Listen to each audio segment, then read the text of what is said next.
This is something that we have to be absolutely frank. It's okay for me to be supported by you to be the 6th, but it's even better and greater for you to have a greater participation and voice in the affairs of your country. Because you know, these positions that we seek, even that position of the 6th, they will come and go. We now have to be, you know, one of the challenges we face in our countries in Africa is we are not long-term in our thinking. Everybody thinks about 4 years, 5 years, whatnot, and sometimes the planning and thinking is always confined to your welfare, your survival, and what you would like to do. Some of those countries we are talking about, like Southeast Asia and so on, people sit down and they start thinking about, you know, 50 years, 100 years. I don't know whether you guys noticed the other day, Ghana held a conference, an all-parties conference, bringing everybody together, discussing the next 100 years planning for Ghana as a country. And that is a country now that is beginning to think like those Asian tigers you are talking about. My view is, for example, I keep telling my friends and my team that what will Kenya be and where will Kenya be at 100? We are now 62 years after independence. 38 years from now, when we are 100, what is going to be our country, as it were? Now, you guys are the brains. You are the people who have been educated. You live in this country. You see how these people work. The greater contribution that I expect myself is, let us now translate our efforts into this thing I've been calling the Diaspora Kenya Development Fund.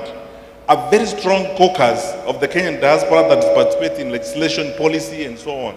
So that we start now helping our country to move forward. That we must think about diaspora beyond remittances. You know, that you guys bring the money and paying school fees for your relatives and so on. You are seated at the highway of knowledge. You can build relations with institutions here. How do we help uplift our country?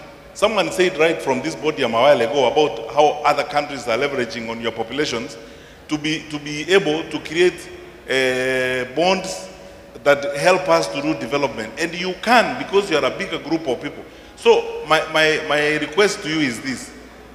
Let us first think about our country and the future of our country and what we can do to leverage our presence here and strengthen the development of our country, alleviate the poverty of our people, open up the doors of opportunity, and so on.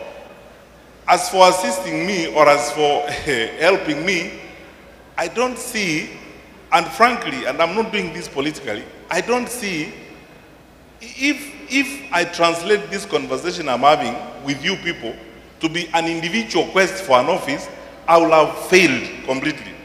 What I'm interested in is us creating an enhanced community of believers in a better future. So that even when we speak to fellow Kenyans, we tell them, yes, we have made these mistakes. Yes, we have missed this opportunity. How can we ensure we don't miss it next time around? So that we are positive thinkers who say, we identify our misses now so that next time we are able to strike.